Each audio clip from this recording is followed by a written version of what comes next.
Inside the Birds is back. What's going on, everyone? Geoff Mosher, Adam Caplan here for one of the more anticipated game preview pods because it's been Dallas week in the Philadelphia area. Although I got to say, I feel like Dallas week came a little early, the first of the two. Week 3, it just doesn't feel like the season has time to really find an identity yet, especially with all the newness, Adam, with the Eagles. That it just didn't feel like, first of all, you had the Ben Simmons saga overshadowing all the storylines this week. You got the Phillies doing everything they can to not score runs and then score them in the ninth inning, give everybody a heartache as they chase the Braves here. It just, and even with the Eagles, I feel like we're so enmeshed in just figuring out who they are. Yeah, wow. That the whole hatred for Dallas thing is more like an appetite or a subplot. Maybe later in the season, especially if there's the division still there, it'll have a little bit more of that vitriolic feel, But right now, I feel like it doesn't feel like a typical Dallas week. I think there's some of it there, and some of it's gone. Yeah, I wouldn't say the Simmons has anything to do with it. It's the point you made is great. Everyone was thrown for such a loop with the offense was so bad last week. You nailed it. We don't know what this offense is. I thought we had an idea week 1, but now I don't know what it is. And I mean, I've talked to enough people this week, and it's not been, it's not around the league. We've watched the Eagles tape. It's not been pretty for what the offense looked like on tape. So no, it wasn't. They got to bounce back. Yeah, and the opportunities were there a little bit more than I anticipated. We'll get into that with this Dallas discussion. But the other thing is, look, and you're right. If this first Dallas game was in midseason and both were still kind of the division was up in the air, the juice would be super high. But right now, you're right. I don't know. We're trying to figure this out, and defensively, just to set this thing up. Okay, we know there is no defense. We've known that for 7 months, but we were expecting a little bit more aggressiveness. I get that they're doing some post snap, some disguise, but where's the aggressiveness? I don't know. It's not been there yet, I think, and we'll talk about it more on the pregame show. I've got some good data compiled by our analytics intern, Zane Gonzalez. Good. But the biggest knock that Eagles fans had with Jim Schwartz is that this guy doesn't blitz. Well, guess what team after 2 weeks is very close to the bottom of the NFL in blitz frequency? None other than your Philadelphia Eagles. We'll have the exact numerical breakdown on Monday for our pregame show. On Sunday, you and I are looking forward to being in Fishtown, right on Front Street in front of Evil Genius Beer Company. There's a big block party going on. Fishtown's finest will be there. There's going to be axe throwing. There's going to be merchandise. You and I will be joined by Quentin Michael. We're going to tape a special ITB TV there. Actually, we're going to live stream it so people can still watch it starting at 11 a.m. on Sunday. There's going to be food trucks. There's going to be beer. We may have the first ever drunken ITB TV. I was drinking last. I remember I got into what was the place called last year we first started? Goose Island. Yeah, boy, that beer was so good, man. I was drinking on air. It's kind of weird, be doing that, but I was like, "There's what the no hell? rules on the internet." That's the best, right? part. Exactly. As long as you're 21. Even then, I'm not sure that they back down on it. I was carded. You're not going to believe this. I was carded. Where the hell was I? It was just like, I looked at the guy. I'm like, are you serious? He goes, yeah, we have to. Were they filming Cocoon 2 somewhere? Right. I'll be quiet. Hey, you know what? I'm out of it now. No, but because it was on tape, like their tape, there's a camera over. They have to show that they're carding people. It was just kind of funny. Nice. Anyway, it was at a bar. Well, I'm sure that felt good. It was weird. Yeah, it was just like, what? Okay, I'm not going to argue with it. Let's laugh the whole time. Like, this is great. That's awesome. Yeah. So it's funny because you were talking about how it wasn't pretty last week, the Eagles tape. And by the way, real quick, that the Fishtown event is free. So you don't even – it's not like you have to live in Fishtown. So just come out, see us. We'll be there. Quentin Michael is going to sign a few autographs so that we'll do as a giveaway for people. We're also going to do a question and answer if you want to come to the microphone that we'll have near the stage and ask any one of us a question. You can do that too. So we're looking forward to that. It's going to be a great time. Again, 11 a.m. to 1 p.m. right in front of Evil Genius Beer Company there in Fishtown.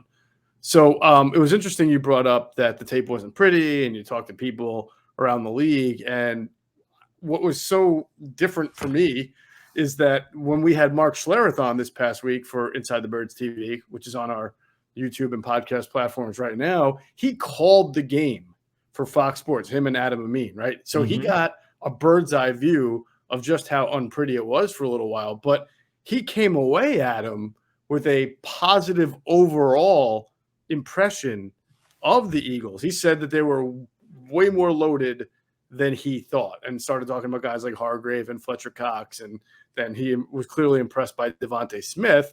So I have to imagine that Mark Schlereth is among the very few who might have seen that game objectively and came away with a better opinion of the Eagles than before they went into the game. Oh, well, look, the speed is obvious at wide receiver, and Ertz and Goddard at tight end. Look, they're talented, but they underachieved severely in that game. You got to give the Niners credit. Their front was stout, no question, but there were plays that would be made, and the coach Sirianni came in with a plan of going deep with like 7 shot plays, and the intermediate game was not there. They just didn't call it. The thing is, the other thing that before we move on here, I still don't understand. Like, Sirianni was joking with the media in August at the end of maybe training camp about, it's no secret, we're going to get the backs to football. They're going to be involved. Oh, really? Okay. Not so much so far. They were in the first game, and then again, the second game at all. Not as much. Right.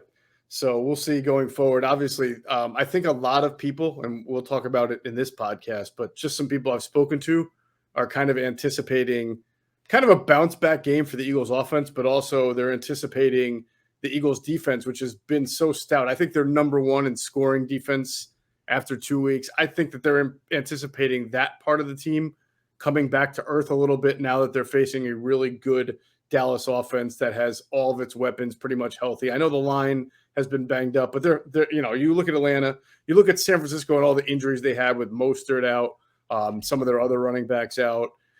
You look at this Dallas team, and their playmakers are healthy, and they're good. Other than Gallup, yeah. Other than, that's true. That's a big one. It's a big one. He is big because he had a big game against the Eagles last year, and he can run. But I still think the 2 guys that you worry most about who can catch the ball are Amari and CeeDee Lamb. In my opinion, he's the third guy of those. But I'll tell you what, Gallup is their lone deep threat, and that's big. Now, we'll get into the matchups in a second, but the area where the Dallas is hurting in a big way is on the defensive line. I'm still stunned, but I know we'll get into that, why they were able to do well against the Chargers. But, man, they are down a bunch of players on their defensive line. All right, well, that's a good segue. I want to get into the injuries first and foremost. Before we do breakdown, we talk about the injuries. I also want to tell people to make sure that they're downloading Deal Dash app or going to DealDash.com and using that promo code ITB when they register, because you get bonus free bids. I mean, you just start off with bonus free bids and you get start bidding right away using Deal Dash app or DealDash.com as long as you register with the promo code ITB. So the Eagles had some guys just kind of surface, I should say, on the injury list that you kind of wonder, where did that come from, right? Because Miles Sanders was on there with a chest. Zach Ertz has got the COVID, but we also know he has the hamstring, so we'll see if he's back. There was another player who was on, Fletcher Cox and Hassan Ridgeway. Ridgeway's was an illness, and Cox was an illness and a foot as of Thursday. So, right? Was he the one with the foot? I'm pretty sure Cox no, it was Kelsey. Someone had a foot. Oh, Kelsey. That's the one. Right. Yes. Right. So I don't remember when Miles or Jason, they didn't come out of the game, as far as I know. Yeah, Sanders has a chest injury. It was actually, he had the ankle on the first week. That's off the injury report. It's the chest that is on now.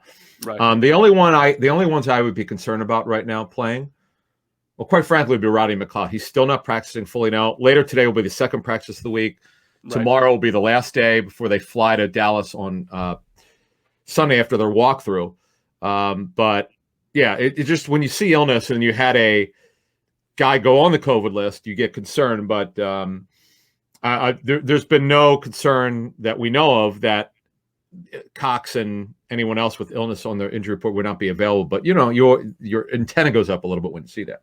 I would have to think, as far as Rodney McLeod goes, that if he doesn't have, let's see, they're going to have so he was already limited on Thursday. They're going to practice Friday and Saturday. I think he's got to have 2 full practices on the injury report for them to play. I can't imagine he's got another limited in him, and then they're going to play him this week. I mean, I could be wrong. I agree. Yeah, until he starts practicing fully, I don't see it because guys who haven't played yet usually are on the scout team. Mm-hmm. Once you see them get full practice and they go to get the full teamwork with the starters, guys who are starters, they start them off easy. Doug Peterson needs to talk about this. The medical plan for starters when they're working them back. They work with the scout team first, and once they think they're ready for the full teamwork, they get that, and then it could be the guy could be back that week or the next week. Right. All right. So we'll see on Rodney. We know Brandon Graham's out. We know Landon Dickerson will start right guard. That's what Nick Sirianni said. He also did say that Nate Herbig's got to be ready. So, I think he has to be ready just in case Landon or the left guard somehow gets hurt. But it may be a situation where if Dickerson is just really not good again and has, 6, 7 really bad snaps, that they may have to pull him to put Herbig in until they'll never pull him. They would only pull him. He would have to be so bad. Awful. Yeah. Awful. Yeah. It's not the reason why they're starting him is very simple. This is the guy they drafted to either be the replacement for Kelsey or to start at center next year if Kelsey doesn't get back, or start at guard. One way or the other, he's going to start next year. So, Brooks is down with a pectoral strain. That's typically a 6 to 8 week injury. That's a shame. Yeah. He's on injury reserve. We should mention that. And the other thing is, and Sirianni talked about it, I'm very curious to see this rotation. Really curious at DN because you've got the 3 guys we know about, right? Yep. How they work it? How do you think they'll work that? I think that Josh Sweat is going to start over left tackle. I think Derek Barnett's going to start over right tackle. And I think that you're going to have to see a lot of Ryan Kerrigan. And I suspect you're going to see some Milton Williams at defensive end, because I don't think that they want to play Teron Jackson like 20% of the snaps. I don't think they want to play him as much as they've been playing. Who's been the 4th DN so far? It was Brandon, it was Derek, it was Josh. Oh, Kerrigan, of course. Kerrigan, sorry. Yeah. I don't think they want to play him as much as they've been playing Ryan. I didn't even think they wanted to play Kerrigan as much as they've been playing. They played him more than Josh Sweat. So it's crazy to me. There's so much we're learning about the staff. More defense. I don't know. Well, Sirianni has a play caller, and then the defensive rotations, and there's so much going on in defense. I'm so curious to see if they change a little bit on Monday night, but we'll get to the defense. But overall, the Eagles still, other than the 2 guys, unfortunately, went on injured reserve. Graham for the season with the torn Achilles. Right. Brooks, who's going to be on IR, and I wouldn't expect to see him until probably November sometime. The problem is with pectoral strain, you lose that strength. You just, because he's offensive lineman's got to play with his hands and go like this. If you watch us on YouTube, you can't do that unless you get the strength. Let me ask you a really stupid question. Let's say it's about a 6 to 7 week injury for Brandon Brooks. But also, let's say Landon Dickerson's playing pretty well at right guard. Oh, okay. What do you do? Now, that's a different story. Yeah, because we were just talking about Herbig versus Brooks. So it's something they definitely would not do. They would leave Brooks in there. They got to get him. They want to get him reps. But that's a good point. I never thought about that. I like that one. In fact, that to me will be fascinating. If he starts kicking ass in a couple weeks, that's a good. You know what? Someone should ask that. You should, the next time you're in one of the media briefings. I love to hear it. Well, he can't. That's a hypothetical. They're obviously not going to answer. Right. But if we go down, if we're in, mid-October, late October, and it's obvious to everyone that Dickerson's kicking ass, that's a tough one because look, this kid's the future. Brooks, unfortunately, we love him, but he's been hurt so much. Do you know who I think would answer the question most honestly if you asked him? Go ahead. I think Brooks would. Oh. Remember how honest he was about knowing that he was on the trade block when he had his, and he wasn't bitter about it. He said he understands the business. He knows his age and he knows his injury history. And that's why I think even he might tell you, if Dickerson's killing it and I'm ready to come back and everybody else is healthy, I'm going to be watching from the sideline. Well, that's what I think he would say. And you know what? He might. We'll see. I mean, we're a long way from there. But you make a very fair point. That's a very good hypothetical. Hypotheticals are, generally just talk show fodder, but that's such a good one that and now you're going to make me think about this if he's rolling. Because his first game was a little bit rough, is the way we understood it.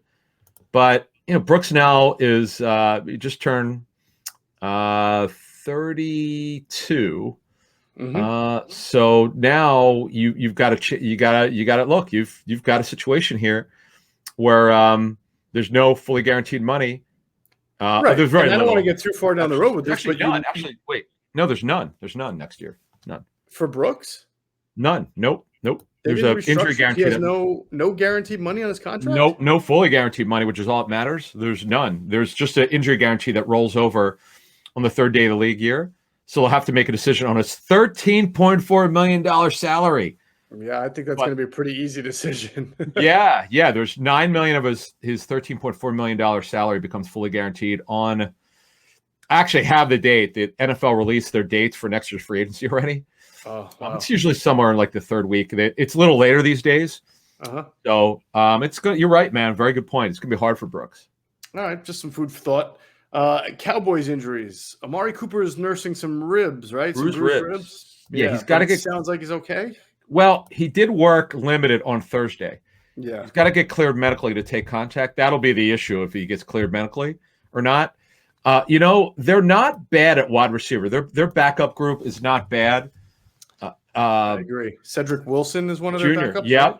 remember his dad who played in the league with the Steelers? Yeah, he's a good player. He's been a pretty good backup for them. Noah Brown has been there. The Fehoko kid, the big kid from Stanford, is really not playing yet. But to me, if for some reason Cooper can't play, tons of 12 personnel.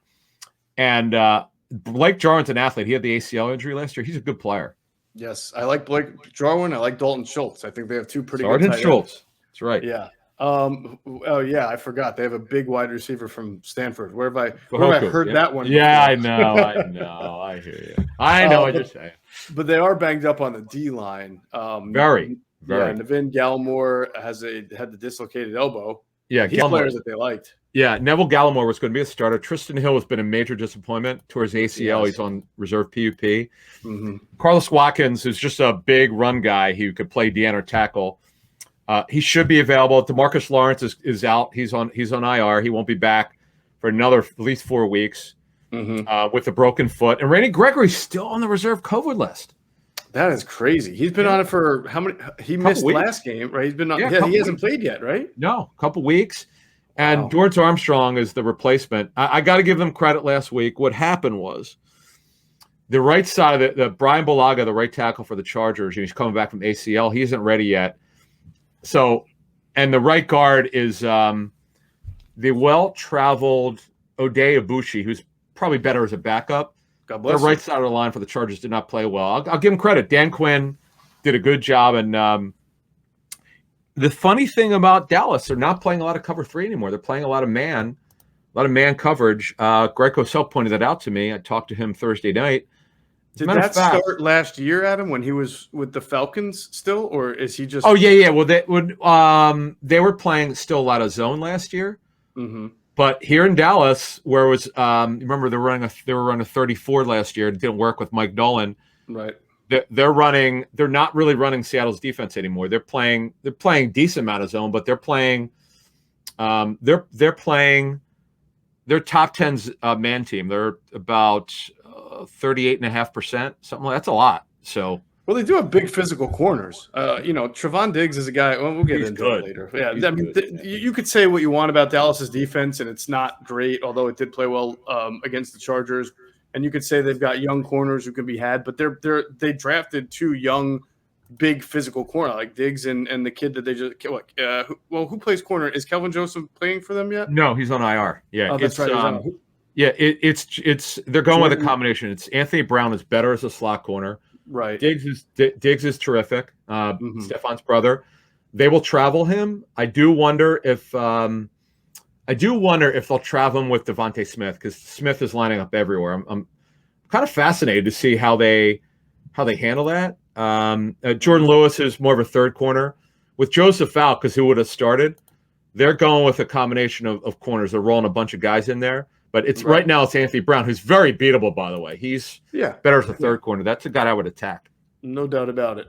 All right. Also, linebacker Keanu Neal, who came over from the Falcons to play Dan Quinn's style defense. He's also on the COVID list, I believe. Yeah, he just went on. Yeah, that's a big one. He's a box linebacker. Yep. Who was a former safety who's had a lot of injuries in his career. Boy, that's a lot of bad luck there. So, yeah, the Eagles have some advantages here. This defense is not good as or as talented as the defense they played last week. Mm-hmm. And there's going to be some advantages. The Eagles O-line versus the Cowboys D-line. They should dominate even without Brooks, but that's why they play the games. All right. And also Donovan Wilson, the safety. I believe he's not been practicing with a groin. Yep. So that rounds out their injury. My gosh, they are banged up. Sometimes, like we say, it's not who you play, it's when you play them, right? Good point. Yep. All right. So, well, not like the Eagles have it easy either, having to replace both Brandon Graham and Brandon Brooks. Tough one. Yep. Yeah. So, all right, we will get into the breakdown in 1 second. Of course, got to tell you, it's been a great start to the NFL season, and it's only getting better at DraftKings Sportsbook, an official sports betting partner of the NFL. DraftKings is kicking off another week of action by giving all new customers a can't-miss offer. You bet just $1 on any football game this week and receive $150 in free bets instantly, no matter what. And this football season, all customers can swing big with DraftKings same-game parlays. Same-game parlays allow you to combine multiple bets for a bigger payout. This week, place a same-game parlay on any NFL game, and you'll be credited up to $25 if your bet loses. See, you even win when you lose with DraftKings. So DraftKings is safe, secure, and reliable. And the best part is you can deposit and withdraw your cash whenever you want. So download the DraftKings Sportsbook app now. Use the promo code ITB to receive $150 in free bets instantly when you place a $1 bet on any football game. That's promo code ITB to get $150 in free bets instantly this week at DraftKings Sportsbook, an official sports betting partner of the NFL. You got to be 21 or older, Pennsylvania only. New customers apply. Restrictions apply. In partnership with Meadows Racetrack and Casino. See DraftKings.com/sportsbook for details. Gambling problem? Call 1-800-GAMBLER. Before we get in, and we've been telling you this also, when you want to get an advantage over your sportsbook, go to BetQL. You download the BetQL app. It's the only thing you'll need to make smart bets because they have a best bets computer model that scans over 350,000 unique bets a year to give you the best bet recommendation for every game, every single sport, major sport, gives you all the reasoning behind why you should make the bet. Their model covers everything from spreads to over-unders and player prop bets. And if you don't want to use that model, you like to do research yourself, BetQL's got all the necessary tools for your betting research needs. So go there. You can use that too. So head to the App Store or the Google Play Store, download BetQL. You can even head to try.betql.co/ITB to get started. You enter the discount code ITB at payment checkout for 25% off their subscription offerings. All right, don't miss out on the chance to beat your sportsbook this football season. Win that money. Use BetQL and make sure you enter that promo code ITB. All right, that was a mouthful. Let's get to the matchup. Thank you very much. Eagles offense versus the Cowboys defense. Obviously, we'll start with Jalen Hurts because I think you would like Jalen and Nick to have learned from last week that even if there's a weakness like an Anthony Brown, right, a guy who can be beaten, that you can beat him in a multitude of ways. It doesn't have to be just with one route or always looking to throw the ball deep on the guy. I mean, you've got some nice, quick, twitchy receivers, and it would be good to kind of design hey, look, you've got good tight ends who can line up at an X kind of position or even a Z on the outside and a little 3-by-1 and do what you want. And nice to see a little bit more formational variety this weekend or this Monday night. I agree with you. Take advantage of the personnel. And I do give Sirianni credit for one thing. He talked about players over plays, which means my interpretation of that would be, okay, it's very clear to us that they were coming in they're going to go deep against the Niners because Josh Norman doesn't run very well. They had a 5th-round corner, Lenore, who was playing on the other side, and they were just going to go after him. That's fine. You can do that, but you don't do it you can't make the whole focus, okay, just throw it deep. You got to have a short to intermediate game. It doesn't work. Right. So I think, I give him credit because we know, we all know, all you watch and know, the media knows. There's enough information out there to learn the game, and we've learned enough that you can't just try to do one thing. You've got to have versatility, as you just explained, and it's absolutely right. And I'm hoping, as we learned about Sirianni, I'm hoping he learned from that, because it's a very winnable game last week for a team that was, this is a West Coast team. These teams typically don't travel well out east. We know they were there for an extra week because they were staying out in West Virginia, but this is a game where they got to look back and say, what did we do, particularly the head coach? And I'm really fascinated to see what he's learned, because as we learn about him, it's a use of personnel where we're very critical of Peterson and his staff last year. While this past game, you absolutely could criticize the head coach. Yeah, no, I definitely agree. I also think that they have to look at their data and analytics, which I'm sure they do, and they have to see that 66% of Jalen Hurts' throws beyond the line of scrimmage have all been on the right side. Now, that might not be intentional. That might not have been the way they schemed it. That might be more on where Jalen's more comfortable throwing the ball or where his playmakers were lined up. But, the defense gets paid too, and they get the same data and they get the same analytics. And if it's showing that, they're going to be trying to take that away. But B, you're also limiting yourself. I mean, the sideline is a defender's friend. So I think at some point, if it's not this week, it's got to be at some point, Jalen's got to show he is comfortable throwing the ball across the middle. And I know that teams try to take that away. The 49ers try to take it away. They'll show forward, drop a bunch of guys, clog that middle. But, the best quarterbacks in this league, they know how to throw. Jimmy Garoppolo is not one of the best quarterbacks in the league. He still was able to throw a nice 5-yard pass to Deebo Samuel on 3rd and 3 that was in the middle of the field, right in the middle of his own, because he just knew exactly where he was going to go right as the play was called. He saw the Eagles playing a soft zone. So Jalen Hurts is going to have to throw that ball across the middle and start to kind of, make a defense wonder where he's going with the ball every time. No, I agree with you. It's they got to get the middle of the field open. I mean, it's just ridiculous. The funny thing is, we've known for months how much the staff was high on Goddard, and I know he scored. That was a broken play in week 1. Mm-hmm. That was not a design. That was not the design of the play. But it was a great throw and great catch. The bottom line is that this offense should, even if Ertz is not playing, it still should revolve in the middle of the field with the tight ends. And also, as we said earlier this week, crossers, intermediate throws. These things are staples of NFL offense. It's just so ridiculous what we saw last week. I don't know, but yet they were still in the game, and that's what Sirianni's got to look at. Definitely. Let's talk about Dallas's pass rush against the Eagles offense. So Micah Parsons last week was used as a pass rusher because of all the injury with DeMarcus Lawrence out and everybody else. Mm-hmm. And they moved him around. I know that I'm trying to get the breakdown of exactly how many times he rushed over specific offensive line positions. So we'll see. Hopefully we'll have that by he played. He played left defensive end. I mean, he started there. And remember, he started his football career really on defense as a defensive end, and they got moved to linebacker. Right. And he got an award this past week. I mean, he's a terrific football player. Yeah, he also lined up over Rashawn Slater about 12 to 15 times. So he's also moving up over left tackle. So they moved him. Okay. Yeah. They moved him around. They don't have any depth at DN, and they're very weak. They were weak to start the season at D tackle. They're even worse now. They're playing Odighi Zua as a rookie with Carlos Watkins, who's just a run guy. The Eagles should absolutely dominate this game. When they run it, they should have success. But other than Diggs, this is a beatable cornerback group. Mm-hmm. And if they're playing a high percentage of man, 35 to 38%, I'm going after these guys. I'm as you said earlier, you're absolutely right. The message needs to be sent to Sirianni. Move your guys around. Use the full field. Don't just come in, okay, we're going to do this, and I'm hoping that the message has been received. Now we're in week 3, Adam. You start to see a little bit more of the scheming because there's more tape. And like I just said with Jalen Hurts' tendencies, you have to wonder if Dan Quinn is going to make an adjustment here and say, you know what, I have been playing mostly man. It did work well for me last week against guys like Keenan Allen and Mike Williams and that, Chargers offense. But here I can clearly see that the quarterback is not really throwing around the middle of the field. Maybe he's tentative.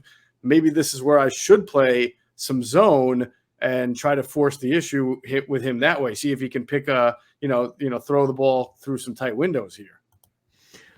Yeah, and that, you have to, as an NFL quarterback, sometimes you're going to have to just push the ball. I mean, that's what you have to do. Sometimes it's new. It's new for Hurts because he's a new starter, full-time starter, and the young receivers. It's just you're going to have to make some contested catches, and they're going to have to take some throws. They gave Hurts a lot of safe throws in week 1. He was terrific in terms of accuracy. This past week it just didn't work. Whatever they were trying to do. This week you're going to have opportunities, particularly if they play a high percentage of man. Anything over 30% is a high percentage. So I'm curious to see how that's going to work. Yeah, I agree with you. Also, Miles Sanders should have a good game, should have a big game. There's a lot that was made this week, and rightfully so, of the Eagles' offensive line on average being about 325, I think, 330, and Dallas's D-line being about 270, with the expected starters there. So that's about 55 extra pounds up front that you have over the opponent.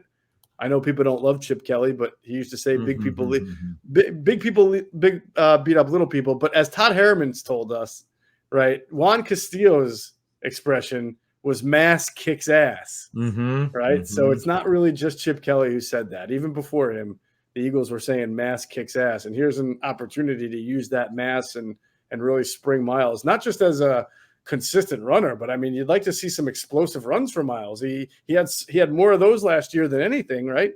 With the big breaks and the big long runs. You'd like to see that this week.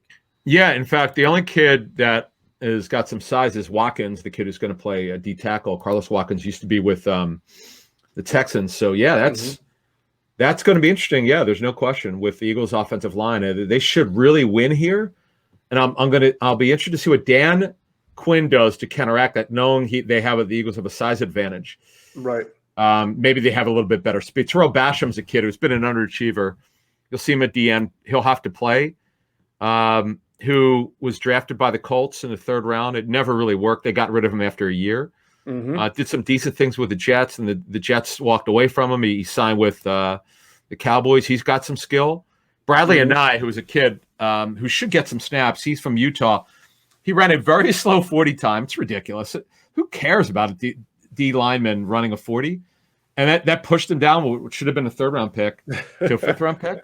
What's funny? Nobody cares, and you're right. Nobody really cares when a defensive lineman runs a slow 40, but they love it when he runs a fast 40. They love a defensive lineman who runs something like a 4.6. Right. They think that's right. Or this past year.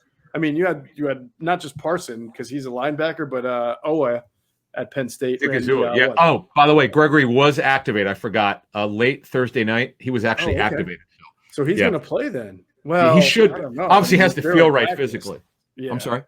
I mean, if he's barely practiced, it's going to be hard to play him too much. Right. He's got to feel right physically. Exactly right.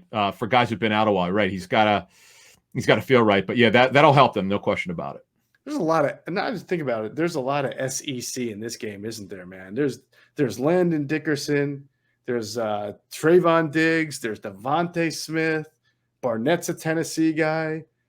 I know Kelvin Joseph's not playing, but he was the kid that they drafted at Kentucky. Right? Yep.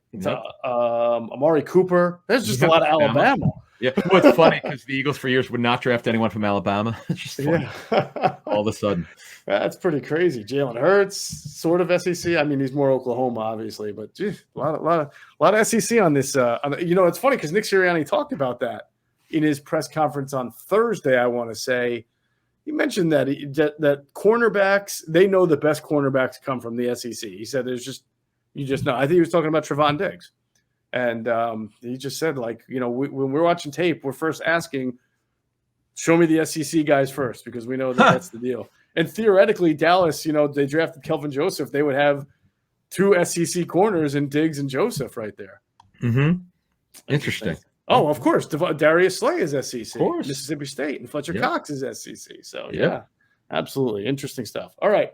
We will flip the script and talk about the Eagles defense now versus the Dallas Cowboys offense. First, I'll tell everybody, as we always do, go visit our friends at PHLSportsNation.com, enhancing the fans' experience with their coverage of Philadelphia sports teams. That's right, even the Phillies. They're still a Philadelphia sports team, as frustrating and maddening as they can be.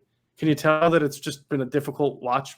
Anyway, what was I saying? For the fan, by the fan, that's their motto. Check them out at phlsportsnation.com. Go to see them on Twitter at phlsportsnation. And we'll pause real quick for a word from our great sponsors, including our friends at Sky Motor Cars.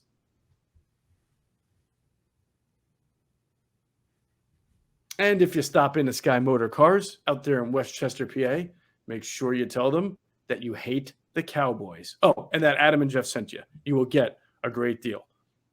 All right. Before we start doing the matchups thing, do you think Dallas's defense is a little better than people gave it credit for? And I'm not just talking about because it played well against the Chargers, but if it's kind of typical for people to say, well, I expect Jalen Reagor to be better in year 2, and I expect this young guy to be better because they're going to improve, but not feel the same way about young players on the rival team, right? You just mentioned Diggs. I mean, he really struggled the first half of last year, but he came on in the second half of last year. Correct. And I think he's going to wind up being a pretty good corner in this league. But everybody talks about Dallas, their corners stink. And no, he's pretty decent. No, he's good. It's just they don't have because Kelvin Joseph isn't ready. They just don't have good enough corners, starting corners. Jordan Lewis and Brown are good backups, but they really need Kelvin Joseph to play. So the Eagles will have an advantage if the head coach calls better plays. Gets everybody. Everyone should get involved in it. I still cannot believe that stat. No one had over 2 receptions in this last game. That's unbelievable. It's hard to believe. It's hard to believe a game was played in the NFL in 2021 where the starting quarterback only completed 12 passes and only had 21 attempts. It was you just don't see that very often. But I think this Dallas defense is not awful, and it has an opportunity by the end of the year to be a very improved unit. I mean, we'll see how Micah Parsons develops. I know that it's been kind of an up and down career for both Van Der Esch and Jalen Smith, but they're not bad linebackers. They're talented, but maybe they're just asked in this scheme to do a little bit less than they had to do last year. That would be a benefit for them. Yep. They were running a 34 under Mike Nolan, and it just never worked. The players never understood it. They had so many mental errors, and you talked to about Dan Quinn's scheme. They're executing probably not as well as they can, but they're getting better. First week, it was Brady. They had no pass rush. And Brady just housed them. And this past week, they made their hay on the right side of the Chargers line. They did a good job. They played with good discipline. Now, there were some penalties in that game that brought back, I believe, a touchdown and some big plays for Herbert. He wound up turning it over twice, but there were some penalties that took away some big plays. So I feel this game will be high scoring. I know that you're Mr. High Score, but I feel like this game will have some big plays. I'm going to choose to believe that Sirianni is going to learn from his mistakes this past game. What if it's not really just on Nick Sirianni, though? I mean, what if Jalen Hurts really is more of a kind of the type of guy who's looking for that comfort zone instead of trying to pepper the entire field? That's obviously something we have to find out. In terms of just checking it down and not driving the football, what do you mean? Well, just the way we talked about how he tends to look toward the right side of the field. Not spreading it around. I get. We won't know. I mean, it's hard to. Right. It's just hard. We don't have the book on him yet. And again, we have a brand new offense. First week actually is terrific. They gave him something they thought he could handle week 1. It's almost like Sirianni went from point A to point C. Okay, he did a great job week 1. Let's start throwing the ball downfield like crazy. Oops, we forgot the intermediate game. I don't know. Still don't understand what he was trying to do. Yeah, more like point A to point Z, the way it was so opposite. But yeah. No, I have a feeling that this will be a better offensive output for both Nick Sirianni, for Jalen Hurts. I think play action is going to come into their favor a little bit more because I do think this offensive line of the Eagles is going to be able to reset the line of scrimmage against that smaller Dallas D line. The wild card to me is what they do, what Dallas does here with Micah Parsons.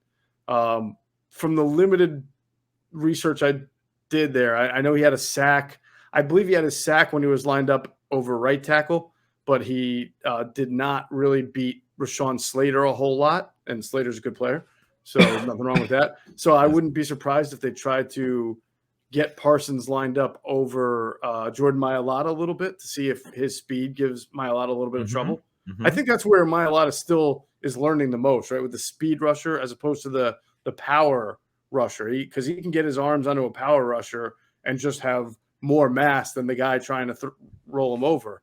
But those speed guys, I mean, you got to have your hands, your feet, you got to have just so much going on up top and physically that it can be difficult. Yeah, because Gregory's a speed rusher. He's not strong enough. That's why they stand him up a lot, because playing with his hand down is going to be tough for him.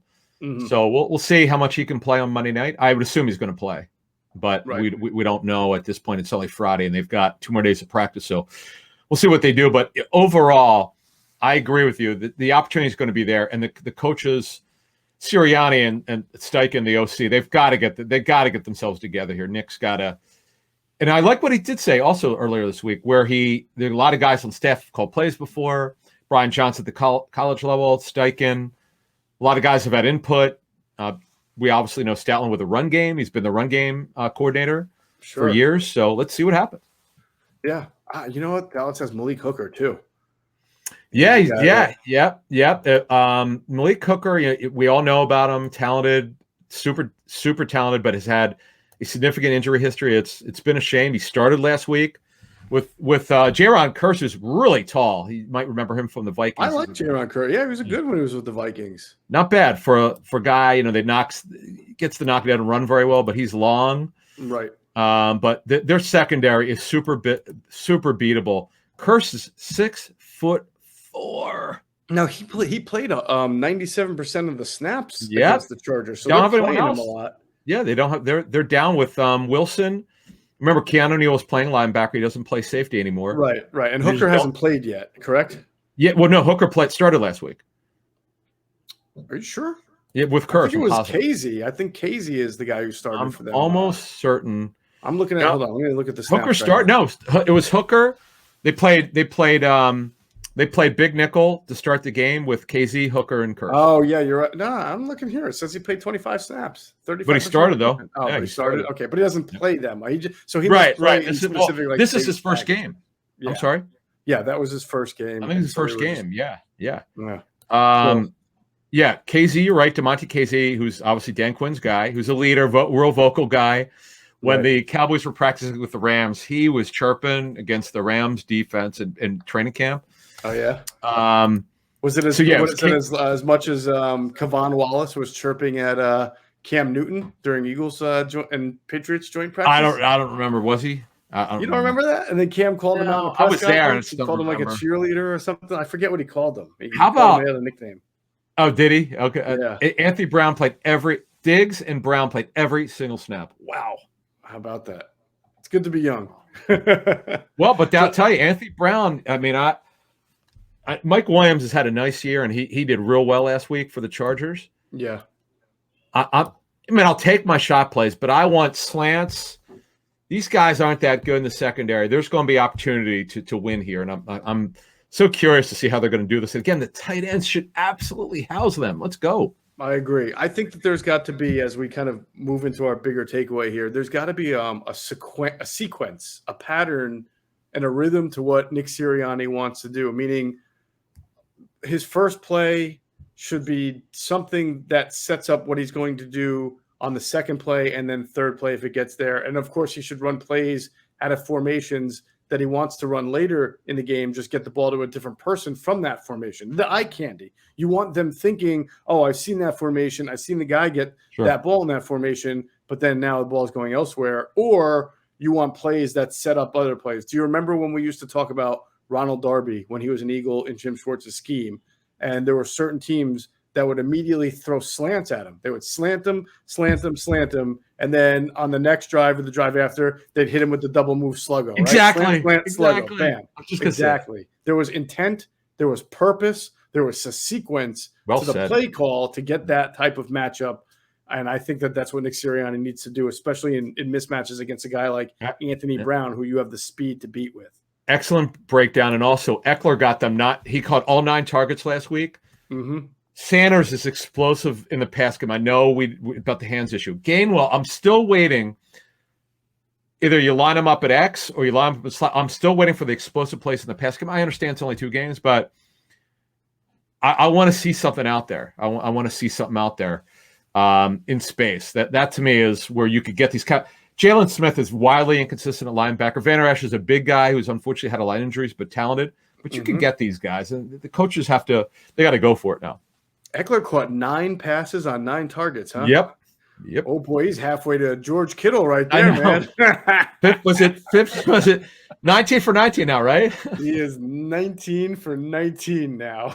And it's funny, the Niner fans are complaining about why Kittle's not getting the ball the first 2 games. It wasn't been that bad, but it's nowhere near what they're expecting. I don't know if they noticed, but the other part of his game, the blocking part, he put a few Eagles on their ass more than once in that game. And they ran the ball pretty well once they got into the second half. So I wouldn't be complaining about you. I'd be happy that he did that much blocking and didn't leave the game with an injury if I were a 49er fan, because I agree with you.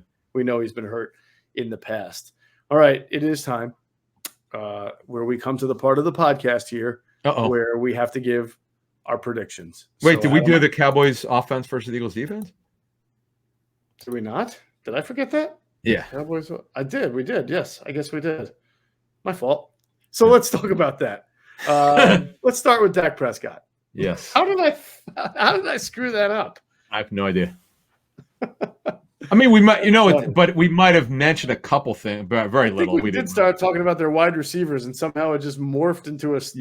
We're just giving open thoughts. Yeah, there's some good stuff here. So let's start with Dak. Go ahead. Dak's a pretty good quarterback. I think people are finally now giving him his due.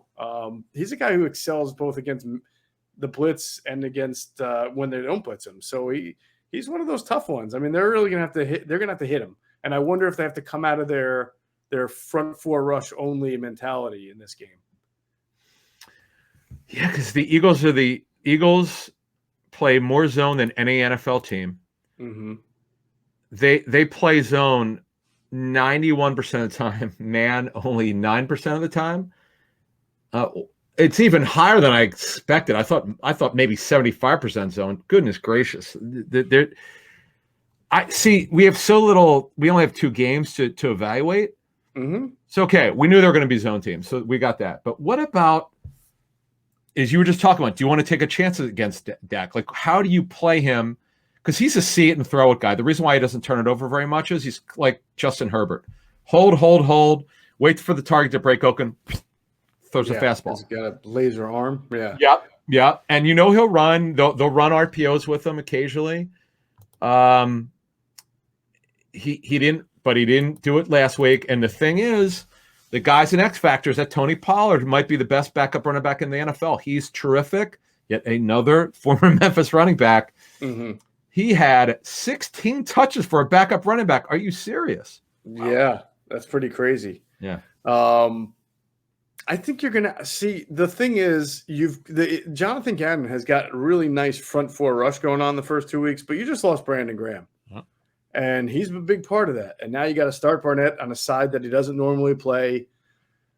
I just don't know that they're going to be as tenacious. And I know Lael Collins is out and their right tackle is not very good, but Tyron Smith. Oh, the kid is filling in. Actually, the kid that's filling in played really well last week. Terrence Steele. Oh, did he? All right. Well, really well. Yes. Yeah, he's actually he's been in the league for a little bit. So Terrence Steele's at right tackle. Second year. Yeah, second year.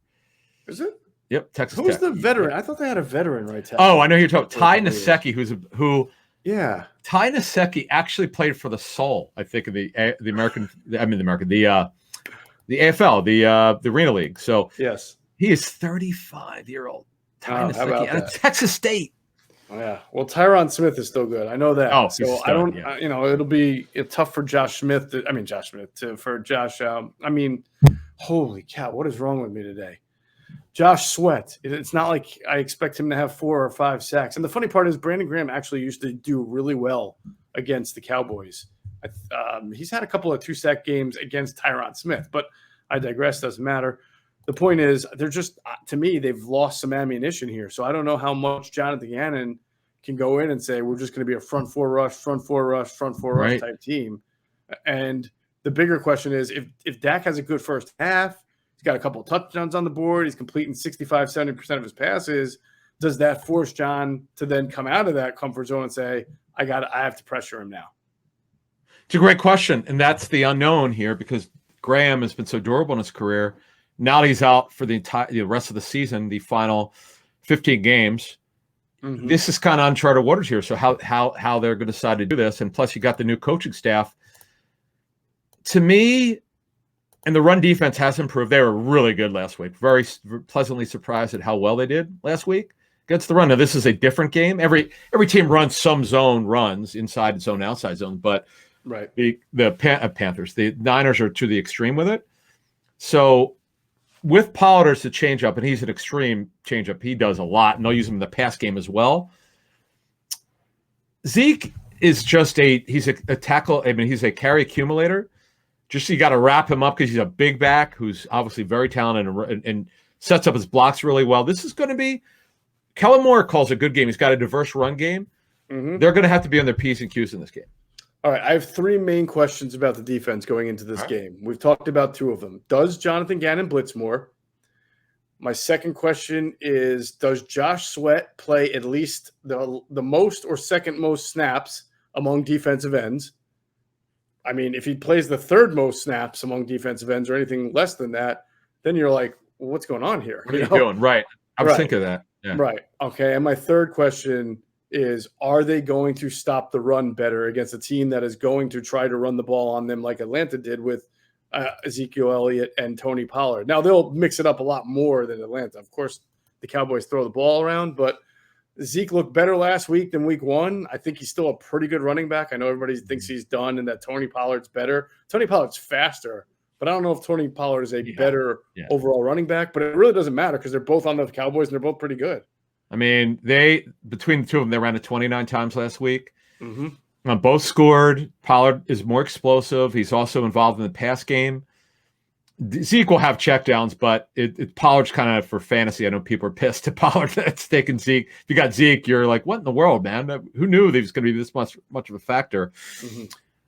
I'm real curious because they had real good balance last week, and they ran the hell out of. They ran really well against the Chargers front.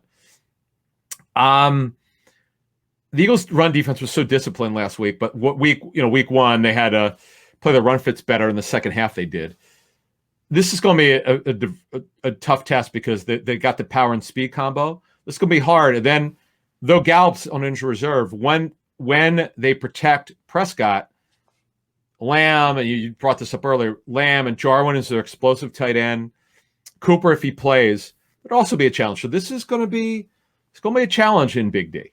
I would say so. The Eagles have done a good job, probably the best of any team in the league right now, of limiting explosive plays. But they're going to face a team that has way more explosive weapons than the first two teams combined, pretty much. So this will be a more telltale litmus test for the Eagles defense. And I look forward to finding out the answers and seeing what happens. My big three questions. Do they blitz? Do they stop the run? And does Josh Sweat play a starter number of snaps? Fair. So now we get, I think. Good. So let's get to our predictions. Because we did talk about the tight ends. I remember talking about Jarwin and Schultz, and I remember talking about Amari Cooper and Lamb and the offensive line. So I think we've now finished off. I just buried the lead. I forgot to talk about Dak and Zeke. We just talked about both. No, I know. I said I had forgotten until you reminded me. Oh yeah. I almost tried to get out of the pod without talking about Dak and Zeke. Stranger things have happened in life. I think. A few weeks we'll do the Chiefs Eagles preview, and I'll forget to talk about Mahomes and Tyreek Hill. Gosh, is that who that? It's funny. I haven't even looked at Week 4. No, it's actually going to be. Is Week 4 Kansas City? It is, isn't it? Yeah, it is in Philly, and then man, what a schedule! Week 5. Their next two games are against maybe the two NFL's best teams. My goodness, great, both in Philly, but wow. Bucks in Week 5. Oy vey. No. I thought I'm all messed up. I thought it was the Carolina in Week 5 and the Bucks Week 6. Week 4, it is Philly. Yeah, it's a 1:00 game. Okay, and Week 4, Week 5. You are correct. You are correct, sir. It'll be at Carolina Week 5 on a 1:00 game, and Week 6, Week 6 will be at Thursday night football against the Bucks. So as we said in the last podcast, if the Eagles lose to the Cowboys, they will not be favored in a game from a betting standpoint until maybe Week 7 against Detroit. Yeah, that sounds about right. Sure. Very interesting. All right, let's do our predictions, my friend. Right. What do you got? I've got it. Eagles 23, Cowboys 27. Eagles 23, Cowboys 27. Oh, you threw me for a loop there. I love You're doing picking that. the Cowboys to win 27. I'm going Cowboys, man. Yeah. All right. Could go either way, man. I'm picking the Eagles to win. I'm picking them to win 24-21. I feel like they are going to score more points, and I feel like the defense is. Look, I mean, like you just said, anybody can win. It's a tough game, yeah, but if they don't win, they're in trouble because that schedule gets really brutal. I just feel like they're going to be able to pull this one out. They got something to prove after last week. I think they're a better team than they showed. Yeah, I anticipate them making fewer mistakes, like stepping out of bounds on a touchdown or having a kick blocked. Just speaking of that, I forgot to mention this. The other issue that I'm having with this team is the penalties. Yeah, way too many penalties. I think double digit both weeks. Correct? Yes, and it's been very bad. Yeah, and it actually goes back to last year. If you remember at the end last year, kind of the undershadowed topic was with Carson and with Dyer. They were committing a lot of penalties last year too. Actually, eight last week, but that's accepted that they might have had over 10. And then 14, was it 14 in week one? It was a lot. I know that. Yeah. It was double digits. So, yeah, we'll see. I anticipate them not making as many penalties. I could be wrong. They could go and lose 30-10 for all I know. I just have a feeling they're going to win this game. Yeah, it's a coin flip for me, but I am I was so – now, again, I think the matchups are a little better for them this week against Dallas, but I'm a little bit nonplussed with Sirianni's play calling last week, and I'm not convinced that he'll be able to figure it out against an experienced play caller like Dan Quinn. So it'll be great. It could go either way. Mm-hmm. It'll be a fun game, and I'm hoping that there's a lot of offense. I would expect after the debacle we saw this past week with a high scoring baseball game, 17-11. You got to be kidding me. Anyway, I know. All right, make sure you catch us Sunday late morning, 11 a.m. to 1 p.m. doing ITB TV with Quentin Michael. You can watch it on the YouTube channel or our social media platforms. But I encourage you to show up, have some food, drink some beer, throw a few axes, and there'll be some merchandise there. There's just going to be a lot of fun things to do. So show up and see us there. And then, of course, Monday night, 5 o'clock to 7 o'clock, will be our pregame show. Myself, Adam, Jason Avant, Greg Cosell will have it all broken down, and fingers are crossed here that we pull that thing off with no technical difficulties. I have no faith. I have no fear that we're going to have any issues. It'll happen. We'll get it done. It'll happen. All right, so that's going to do it for this episode of Inside the Birds, the leading podcast in Eagles Intel. Big thanks, as always, to our producer, Hunter Brody. Check out his YouTube channel. It's called Sports Talk with Broads, and he's crazy, so you should watch it. Check out his website, broadsmedia.com, and go to his his Twitter account, @Broads81. And as always, we thank you for flying with us inside the bird.